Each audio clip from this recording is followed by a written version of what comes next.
Good evening and welcome to the Journey Home. My name is Marcus Grodi, your host for this weekly live program. And welcome back. Happy New Year. And I hope you had a blessed Christmas. I've looked forward to getting back down here to this warm Birmingham, Alabama weather. And what do you know, it's as cold as Ohio when we're down here this week. But thanks for joining us again. This week, this would normally be open line first Monday, and we scheduled Dale Ahlquist to come back as the guest for this program. Dale was here a number of years ago talking about his conversion to the church, and the biggest part about that was the influence of Chesterton in Dale's journey. And as a result, of course, you were the founder and president of the American Chesterton Society and editor of Gilbert magazine. We'll talk more about that.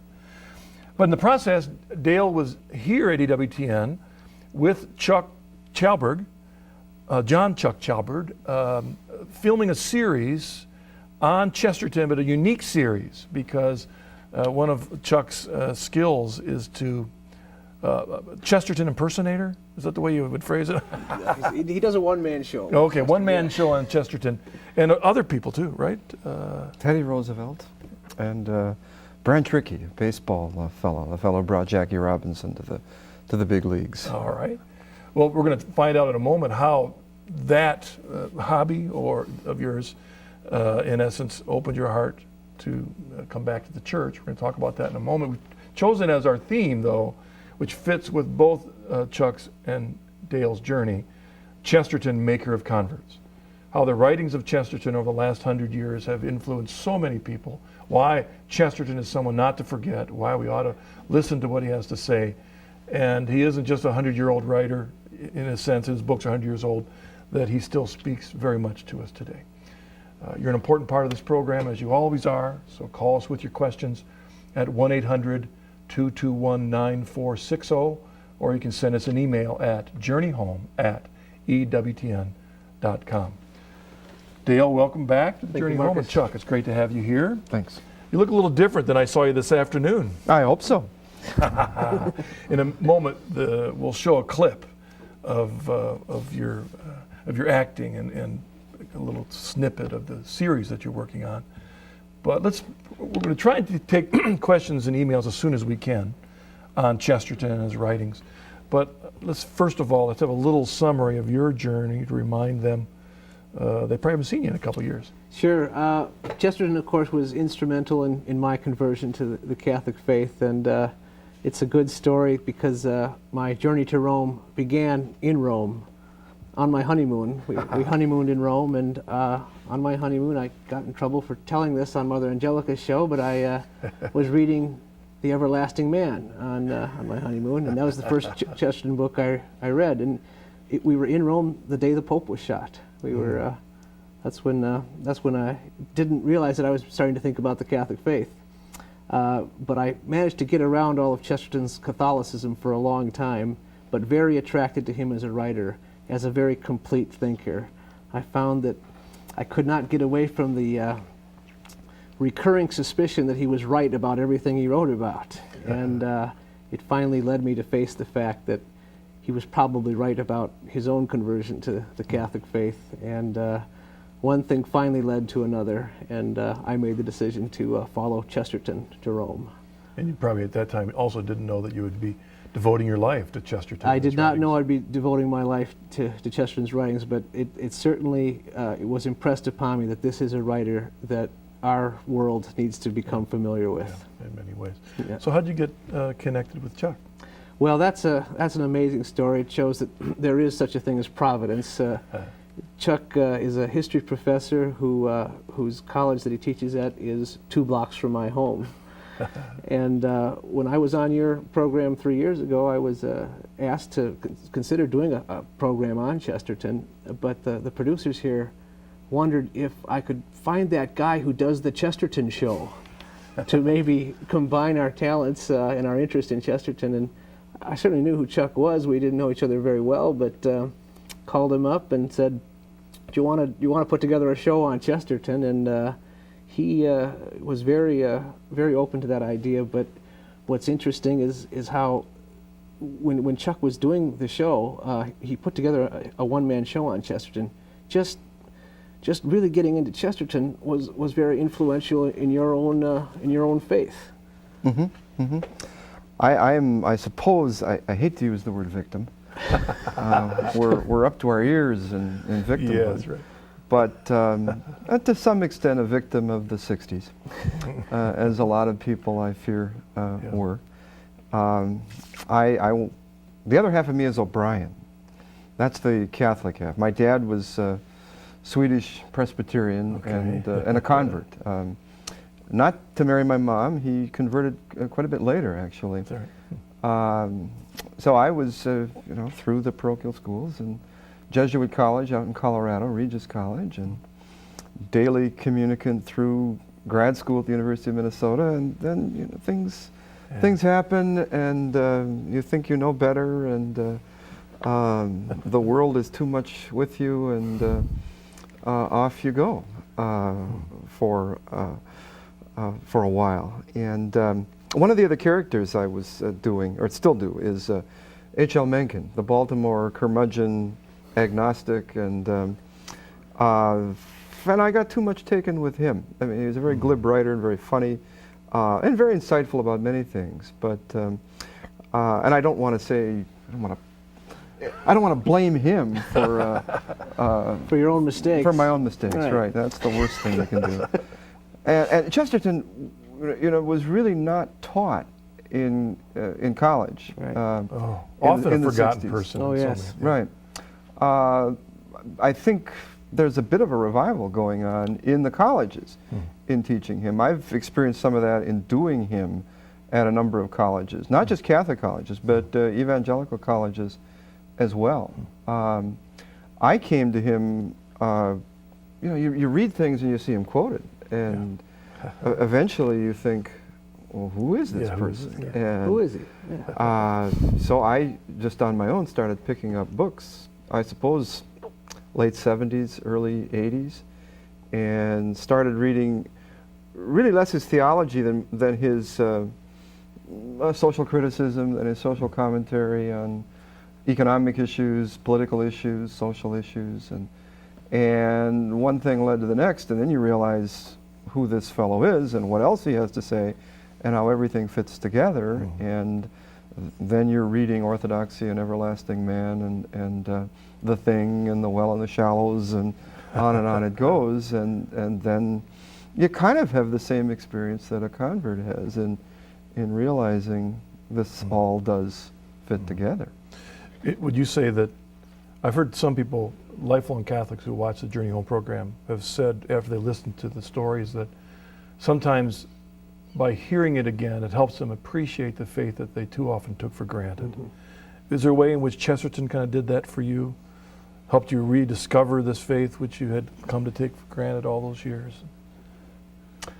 Boy, I don't know if there was a particular book that did that, but the whole experience of reading him kind of revived things that I knew about as a kid, but hadn't really thought about, to be honest.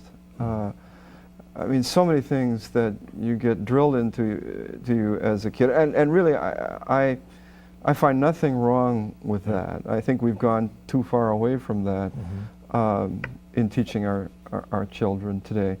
But it's, I probably never really took the intellectual step, even before I became a victim. I don't think, it was part of my life. It was very much a part of my life. I would have grad school friends, make fun of me. What are you doing going to Mass on your way back from school to the dorm or whatever? And I found something there, but I think really that I didn't think about it until I started to read Chesterton. See, that what you describe as that planting of the seeds in our young. They may not always understand it, of course, but the seeds were all planted there in that old style of teaching, and they were there. And then the responsibility was for us adults as they got older to help those seeds come to fruition. And sadly, sometimes that didn't happen in many people's lives, But yeah, then later, in your case, Chesterton kind of reawakened some of those seeds and helped you appreciate them. And sadly, what we see in modern education is some people, it didn't work for them, so they said, well, the problem was the process. So they throw out the seeds. Yeah, throw out the seeds. And there they are. You know, you come from Ohio, what you end up with is a field full of multiflora roses and pickers all over the place, rather than wholesome seeds. And Chesterton, though, our theme tonight, and both your lives had a big impact on your journey of faith. And you're doing a series on it. Talk a bit about Chesterton, the maker of converts. 100 years of Chesterton's writings. How has he been a maker of converts? You know, it's interesting. When Chesterton, in describing his own conversion, he talked about how he was attracted at a very young age to St. Francis of Assisi. And he said, at that point, I had no more thought of becoming a Catholic than of becoming a cannibal. But he was attracted to St. Francis, and he said he was attracted to St. Francis as a poet. He said he spoke to him as a poet in a way no other poet had spoken to him. So it was purely a literary, artistic experience. It was at a different level from a religious experience that he connected to St. Francis. And other people come to Chesterton that way. Chesterton has that effect on other people, that he speaks to them as a literary critic, or as a poet, or as a fiction writer, or as a social critic, or a guy who was pointing out social justice, or even, you know, something else like his detective fiction or something. And they realize that this is a writer they've connected to in a way that no other writer has connected to them. And once that happens, then they start exploring the rest of Chesterton. And that's why he is a maker of converts, because there's so many doors to him. And once someone is inside this world that's called Chesterton, they start exploring the rest of the world, and eventually they find the Catholic faith while they're in there. I was once told by someone, I'm trying to be a novelist myself, but my book is so Catholic that you wonder if anyone will ever read it other than a Catholic. Well, but someone told me, he said that what often happens is you'll take an author who will write other things, and then people will read those books and say, wow, I want to read other things that writers read, and then you find out the spiritual side of their writings. Right. Like C.S. Lewis, they might read the Narnia tales, and then pretty soon they're reading some of his deeper books. They read the space trilogy of C.S. Lewis. And it sounds like that's also what happened to you. Talk more about that, what was social criticism that really actually got you started? I think the first full book, well, so many of his books are collections of essays. Yep, right. What's Wrong with the World was probably the first entire book. When was that I read. written for the audience? 1910. Okay. Yeah, and it's but if you read it, you feel like it was written this year. I mean, it's an attack on, well, Hudge and Gudge. The Hudge is the socialist, Gudge is the capitalist, the two who are in league against the family, equally in league against the family. And I mean, so much of what Chesterton wrote was a defense of the family, and you know, this insight that he had that the family needs all the help that it can get from the sacramental world to make the family live, and Dale mentioned St. Francis. I mean, the biographies of St. Francis and St. Thomas, which I came to later, I mean, one of his other big insights for me is that every age is kind of converted by the saint that it needs most, but doesn't really know that it needs. And he wrote biographies of St. Thomas and St. Francis, and I think you can make a good case that those are the very two saints that this age needs. That we've forgotten reason and we've forgotten sacrifice. And both of them. Yeah, reason and sacrifice. And what's so interesting is Chesterton is probably one of the few people who could write so well about two such different saints. I mean, he could pull those two saints together, which makes Chesterton the writer for our age. You know, you make the point. Francis and St. Thomas are the saints that we need. Chesterton's the guy who brings those saints to the modern understanding, and you know, makes us connect with the idea of sacrifice and the idea that reason is what we need. We cannot reject reason.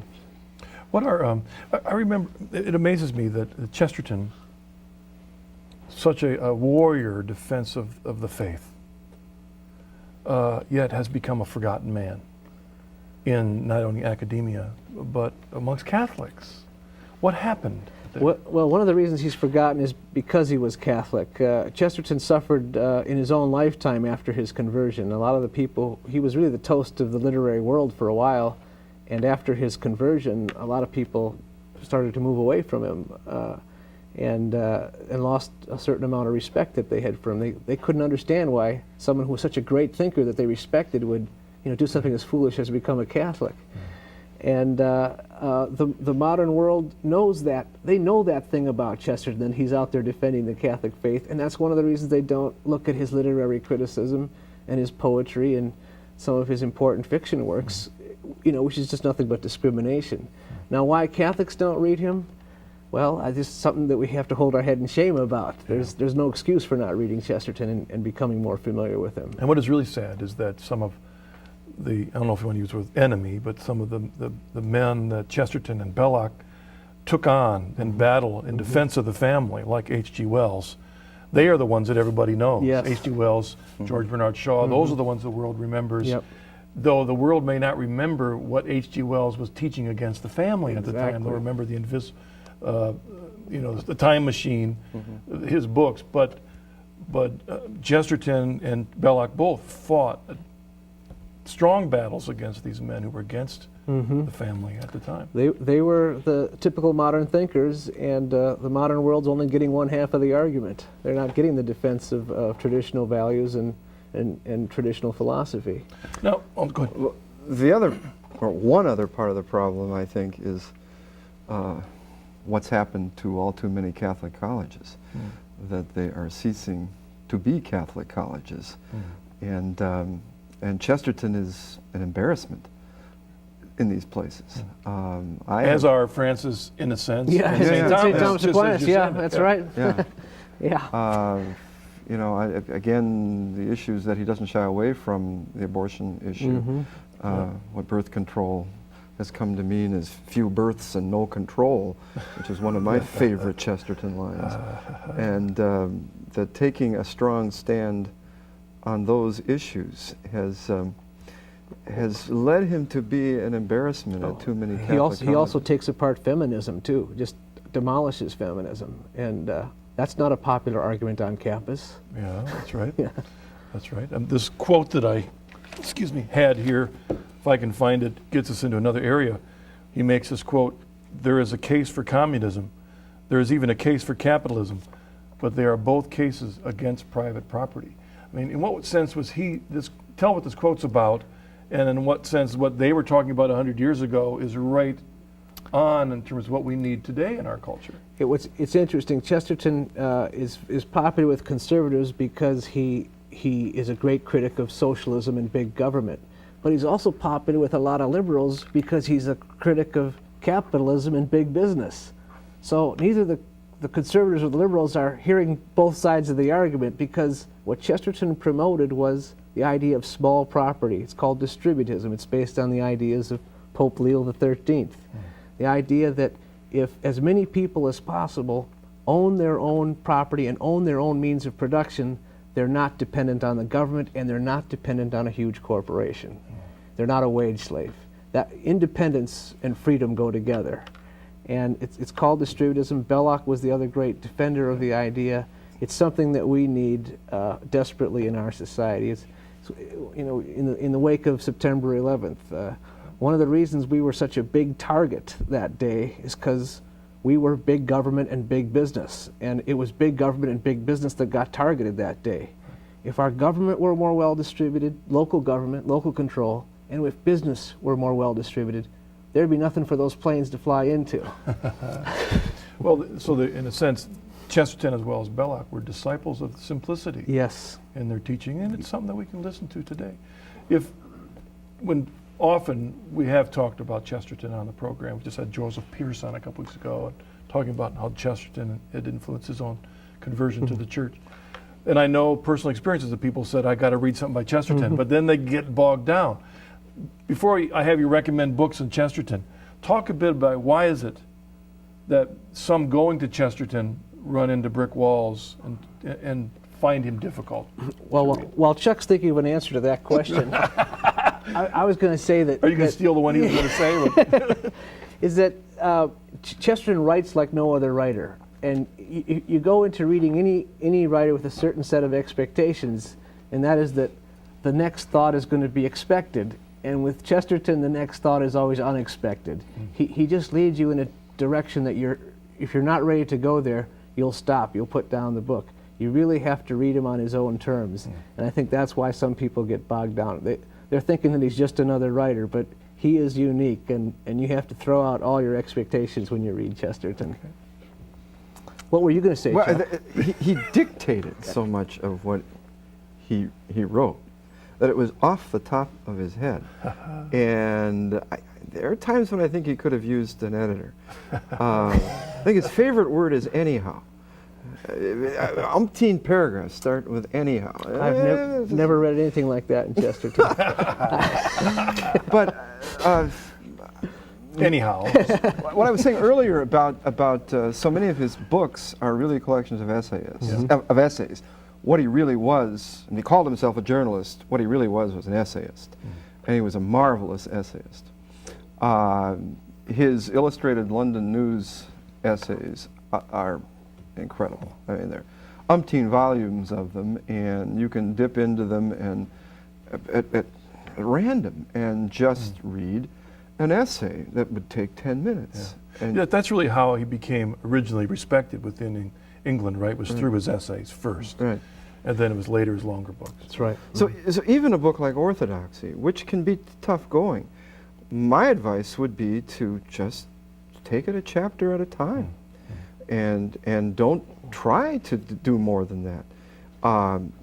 If people stay with him, they're going to find incredible insights and beautiful writing. I don't mean to say at all that this is clunky. I mean, there are clunky passages now and then, but there's absolute poetry in his prose. Yeah, there's poetry in his prose. And I don't mean to well, there's a sense in which if Charles Dickens was an unknown quantity and tried to publish David Copperfield today, you might have a hard time finding a publisher. Right, I mean, because we're talking about a different way of writing, a different style. But where would you suggest that the audience begin? Let's first take a Catholic audience. Where would you suggest they begin to become reacquainted with Chesterton? Well, always for both audiences, the place to begin, the easiest way to begin is with the magazine, with Gilbert Magazine. It really is the easiest way to get into Chesterton. In what way? Because it's short quotations and always a couple of essays, and then some articles about Chesterton's ideas, making them relevant to what's going on. So it really brings home Chesterton to right now, and that's really a good introduction to Chesterton. But there's sort of 5 or 6 books that choose from them. They have to be read at some point. What's Wrong with the World, the Orthodoxy, The Everlasting Man, St. Francis book, St. Francis of Assisi, St. Thomas Aquinas, and really the most surprising answer to the question is his book on Charles Dickens.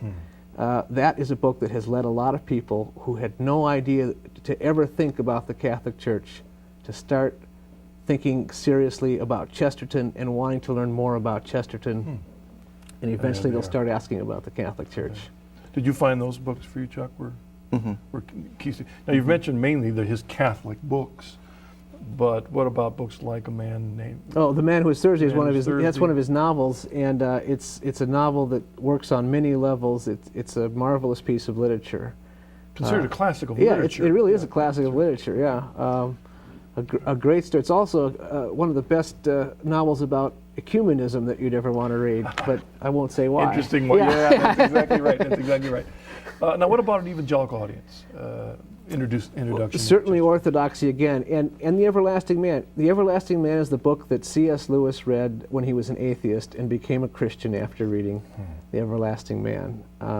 I would say those 2 books really have great appeal to an evangelical audience. And you know, Marcus, it's really interesting because evangelicals really are attracted to Chesterton. There's something in his way of reasoning, and plus they can see the C.S. Lewis connection right away because C.S. Lewis borrows so heavily from Chesterton's thinking, and they always say, oh, well, here's where C.S. Lewis got this, you know, when they read Chesterton, and so that's a way of getting an access to it. But when I was an evangelical, I went through the period that a lot of evangelicals go through where they're Lone Ranger Christians. They no longer go to church. They basically are meeting in their living room with their family because there's nothing that they can't do in their living room that they would do in an evangelical church. We can sing, we can pray, we can read the Bible and do all those things because there's nothing missing from our living room, that isn't in an evangelical church. What's missing in the evangelical church and in the living room is an altar. And you finally come to that realization that there's an altar missing here. And that's what Chesterton does a very good job of explaining, the sacramental faith. And one of our clips from the show is about that very idea. All right, I think the audience will be seeing that now. This is a clip from the program you're producing right now. Right It's now. The Apostle of Common Sense. It's the next series of the Apostle of Common Okay, Sense. see if you recognize Chuck in this clip from the series. Let us consider the primitive man who is offering a sacrifice to the gods. The sacrificer builds an altar and pours wine or blood or something on it and holds up his hands to the sky and talks to somebody he can't see. Now, he's a sensible fellow. Then as time goes on, he turns his remarks into an ordered chant, and then perhaps into a written book. And he has a roof to cover the people who come to see him sacrifice, and a lectern to read the book from, and a sort of forum or pulpit to stand in and explain what he has been doing, and so on. And then when civilization has grown for some centuries, there comes an ethical society, the advance guard of barbarism. You may know it by this extraordinary fact, that it doesn't take away the additions and accretions around the old human thing. It takes away the old human thing itself. It leaves the reading desk and the talking box and the people sitting still on hard seats. But it takes away the altar. It takes away the priest. It takes away the God.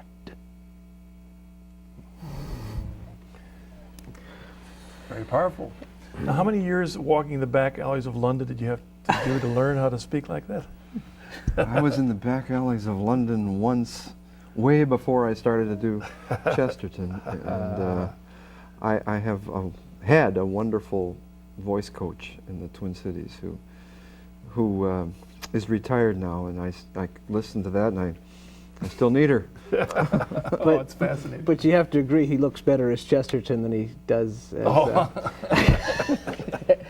it's quite a transformation he makes, and he loses 200 pounds when he becomes himself again. So, Well, we're going to take a break. We'll come back. We might have a comment about what he was talking about, that altar again, and then we'll go with some questions from our audience.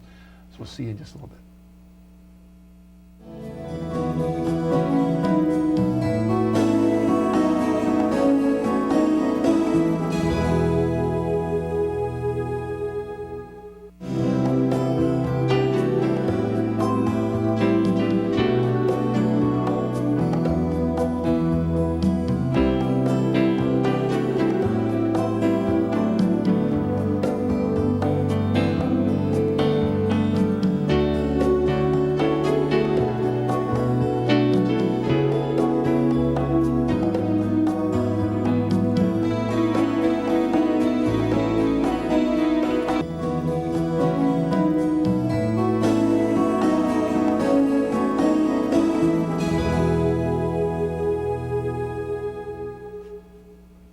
Welcome back to the Journey Home. My guests this evening have been talking about how Chesterton helped them in your journeys to the church and a journey back to faith, Catholic faith, revitalized your faith, and encouraging us to recognize that this man of faith himself, a convert, who gave up a lot in his conversion to the church, that his writings still speak to us and challenge us today. Not always easy writings, but challenge us.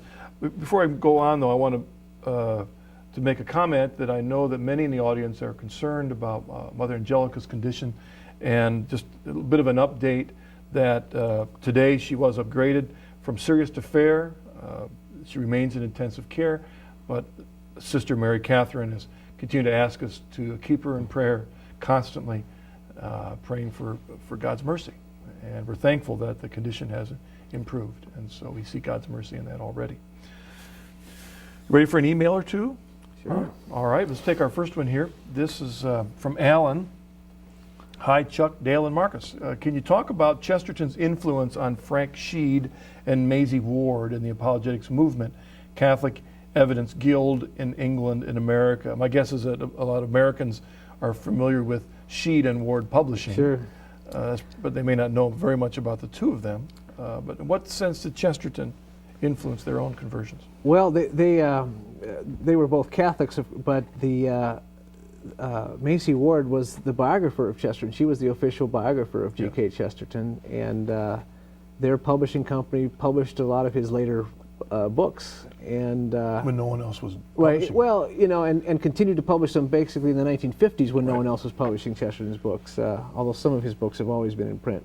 But Frank Sheed was a master apologist who often invoked Chesterton's techniques in defending the faith, and so there's a direct connection there.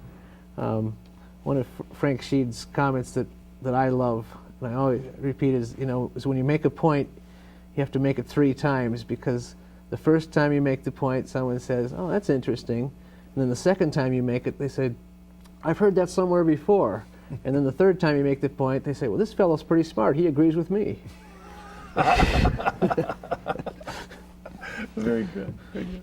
This is terrible. I just picked up a little paperback, but I've only dipped into it. I've got it in my briefcase, a Frank Sheed map of life on his Catholic apologetics. Oh, fantastic. I probably, had I not been on this show, it's the book I brought along, I'd be reading it. I'd be reading it, right in now. which case I'd have something intelligent to say about it.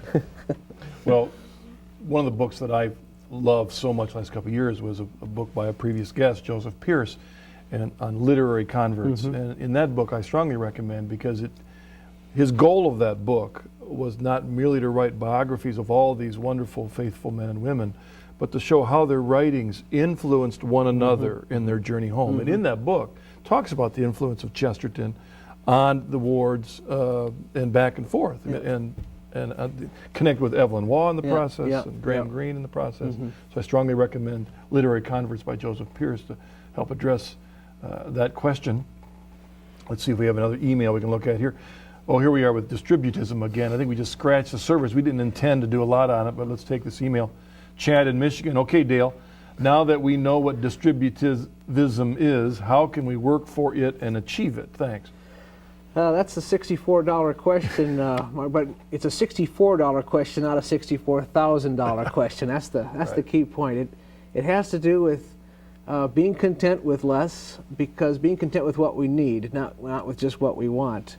But if we start living the distributist lifestyle, we can maybe have an effect on people around us. I know a guy who has a farm in Ohio, for instance, who is living the distributist lifestyle. I can't claim that we're living his the name's Marcus Grodi, yeah. No. There are people who are doing it, but it doesn't mean everyone has to quit their job and move out of the suburbs. We have to, even in the suburbs, even working for large corporations, try to not be so materialistic, so acquisitive, and do what we can to strengthen local government and local control, and just don't go to certain big chain restaurants. I mean, just try doing that for a while as a start. Well, isn't it true that many of these writers, like Chesterton, Schumacher, and Dorothy Day, that many in our culture have bought into, on the one side, their call to simplicity, without recognizing their Catholicism as the foundation for the values that they were teaching. In a sense that if you separate the two, the simplistic lifestyle is going to lead into more self-centeredness in some ways, and radicalness. And would you agree with that? Or? Yes. Yeah. And Dorothy Day, people forget that she really was a distributist and not a socialist. She was a socialist before her conversion, but after she became a Catholic, she really was living the distributist lifestyle, and was a profound Catholic, and people don't want to deal with that part about her. Well, I've got to correct something here. You lift up the Grodis as a distributist family. We are failing in every which way when it comes to trying to be good farmers. But the reality is, it's because it is difficult today to live the lifestyle of simplicity and detachment in the midst of a culture where everywhere you go, everywhere you turn, tries to pull you in an area of dependence.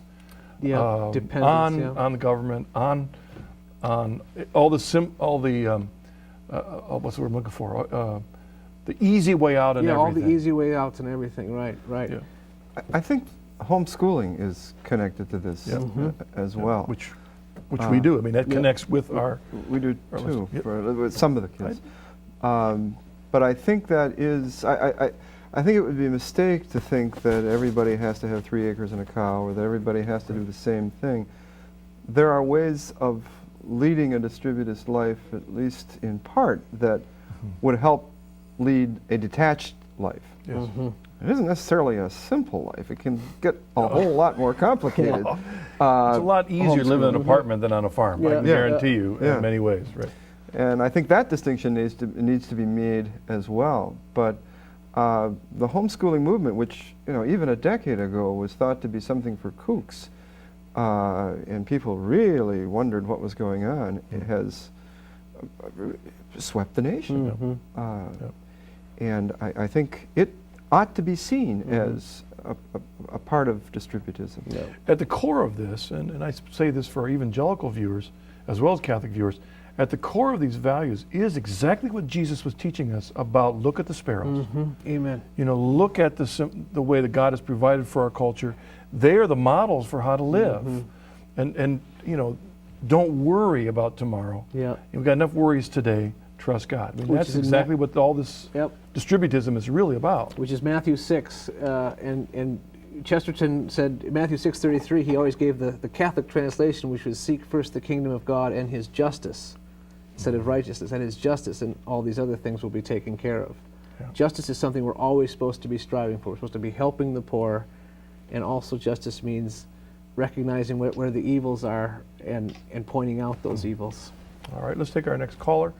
John from North Carolina. Hello, what's your question for us tonight? Yes, good evening, Marcus. Hello, John. I guess this is for Dale, and my question is, why did it take Chesterton so long to convert? I believe it was in the 1930s when he converted, and was that due to his political or social friends at that time, or what was the reason for that? Chesterton was a convert in 1922, and it was a very long, drawn-out conversion, and he explains the 3 stages of conversion that he went through and a lot of converts go through. It's a classic explanation. The first stage of conversion is when you decide you're going to be fair to the Catholic Church. He says there is no being fair to the Catholic Church. Either you're going to be for it or against it. The Church acts like a magnet. It either attracts or repels. But when a potential convert decides he's going to be fair to the Catholic Church, at that point he says, well, I'm going to listen to both sides of the argument and start considering. And that leads to the second stage, which is exploring the Catholic Church and discovering it. And he says that's the most enjoyable and fun period, because you're learning all these things that you never knew before, but you haven't made any commitment. It's just exploring an exotic land. And then there's the third stage, which is running away from the Catholic Church. And he obviously did a running away period for a while where he just would not convert. And certainly one of the reasons was because he never did anything without his wife. He utterly depended on his wife, and she was an Anglican, and he finally made the decision that he had to become Catholic without her. Fortunately and gladly, she followed him into the church 4 years later.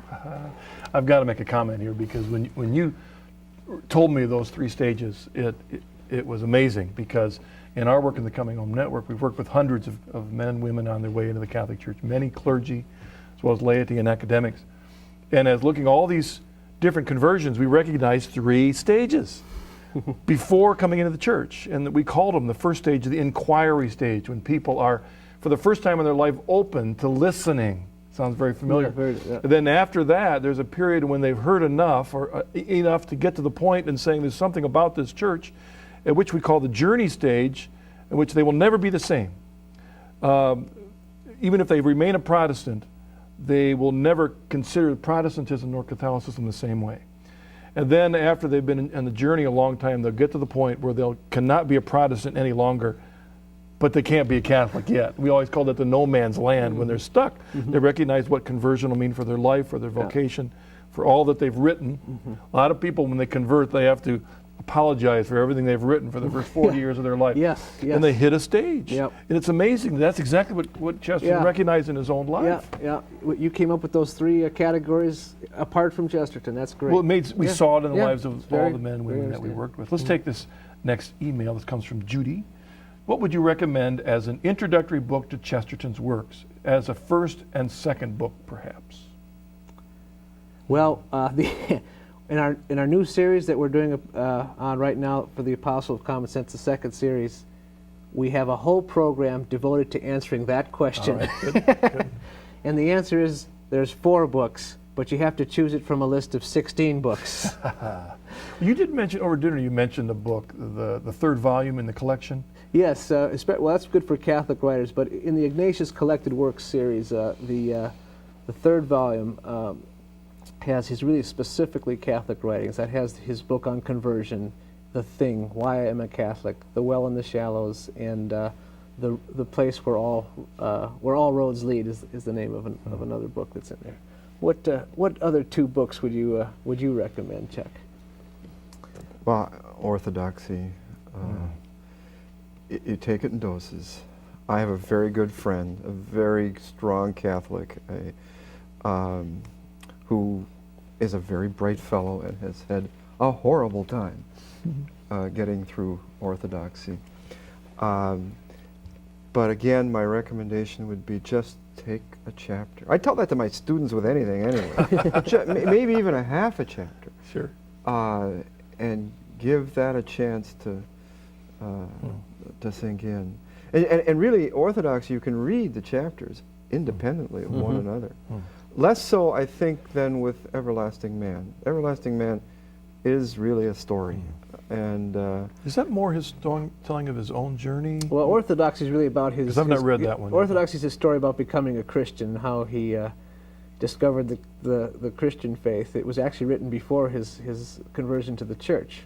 But it's very much a defense of the Catholic faith as well. The Everlasting Man is a story of the history of the world. And, BC and AD, basically. Christ stands at the center of history. it's a response to H.G. Wells and his outline of history. Yeah. And it's an attack on Darwin, Yep.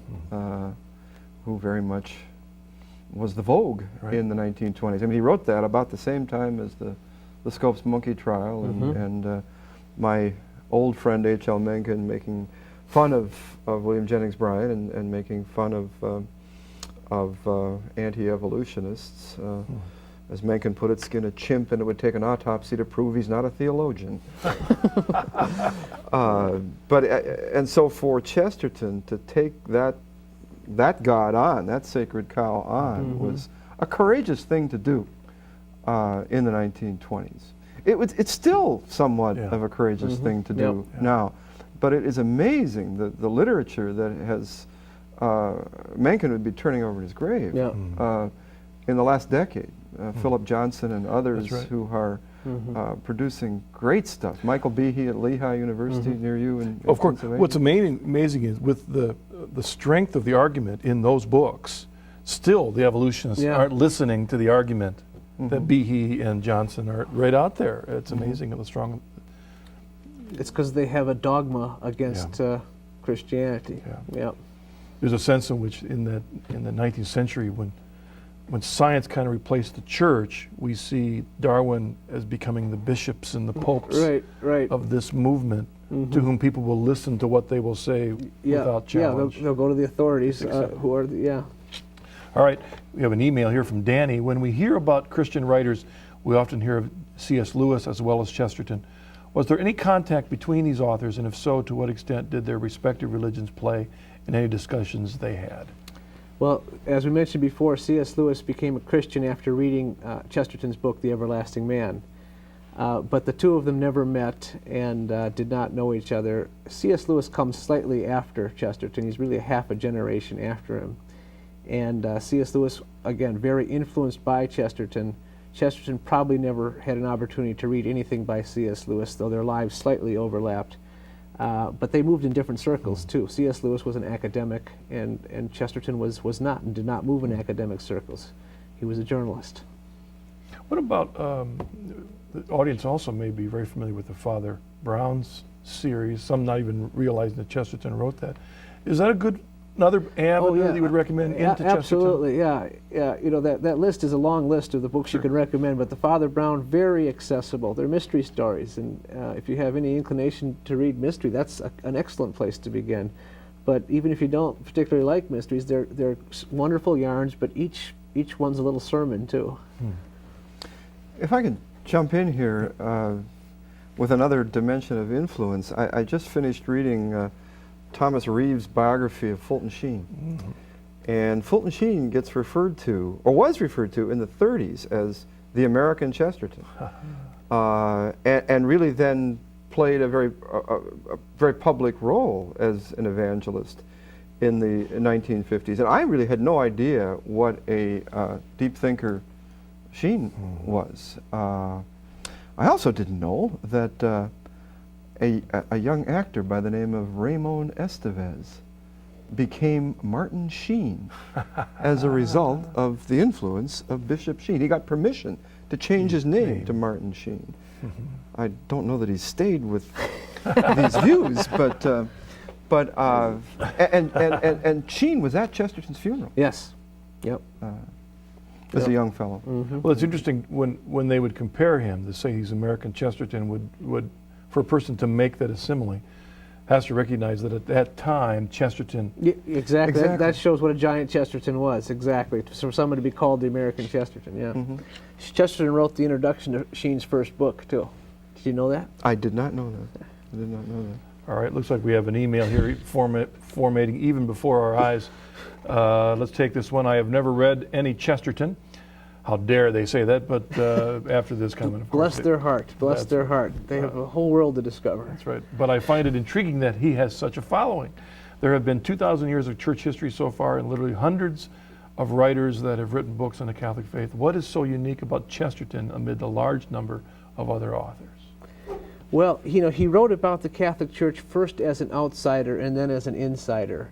And his perspective from both perspectives is very illuminating. And that's one reason why he's so welcoming to converts, because they can follow him right into the church.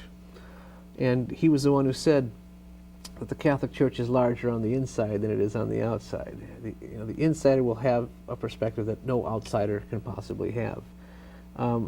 I mean, obviously, throughout the 2,000 years of history, there have been some great writers, but they always come for the time they're needed. But they are also universal. You can still go back and read Augustine and St. Thomas Aquinas and Bernard of Clairvaux and find that they'll speak right to your heart right now, because they're speaking about universal truths that do not change with time. Yeah. And he really liked ordinary people. There wasn't just a snippet of any sense of arrogance about this guy, that he really identified with ordinary people. And that does come through in his writings. He's writing to be understood, to be read. This is not a show that he's putting on. And his humility is, and his sense of humor. I mean, those two things don't always go together. I know all kinds of people who use a sense of humor to show off, and that's not Chesterton at all. And I also know all kinds of people who have the kind of Uriah Heep humility, and there isn't any of that in Chesterton at all. That's right. Well, we're going to take one more break, and we're going to come back. I'm going to ask my two guests to each share maybe their favorite quote from Chesterton as we close for some final words for the journey home. So come back in just a moment.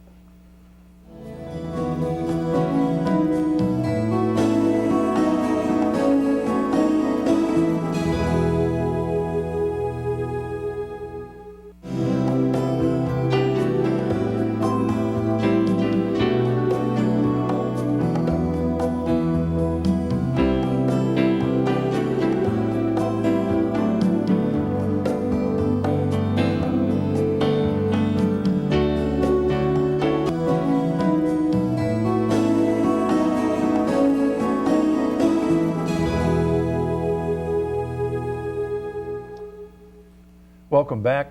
A couple moments left. I thought I'd ask the two of you to share a quote or so that would be a good word of encouragement to our audience. First you said favorite quote. I only have about 2,000 of those from Chesterton. But a good quote for us for this show is, to become a Catholic does not mean leaving off thinking. It means learning how to think.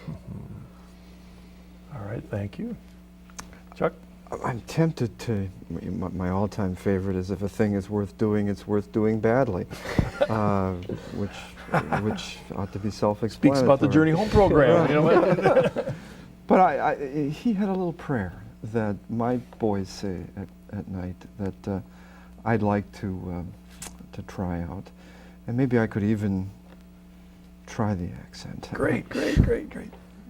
Dear God, here lies another day during which I have had eyes, ears, hands, and the great wide world around me. And tomorrow begins another.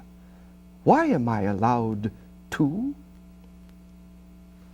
It's very simple. Thank you. That's a wonderful prayer. The world is a good world. It's a fallen world, but it's a good world. That's right. And it's a a good gift. attitude. It's a gift, and we even get another gift coming up the next morning. Yeah. Mm-hmm.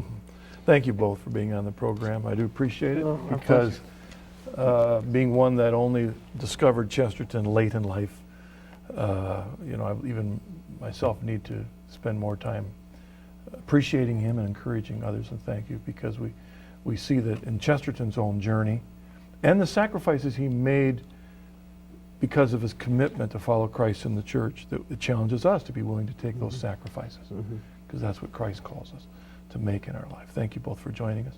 And thank you for joining us on the journey home. I appreciate every week your questions, your emails, your letters, and especially ask now that you would pray for Mother Angelica and the sisters, and for the brothers here, and for the whole network.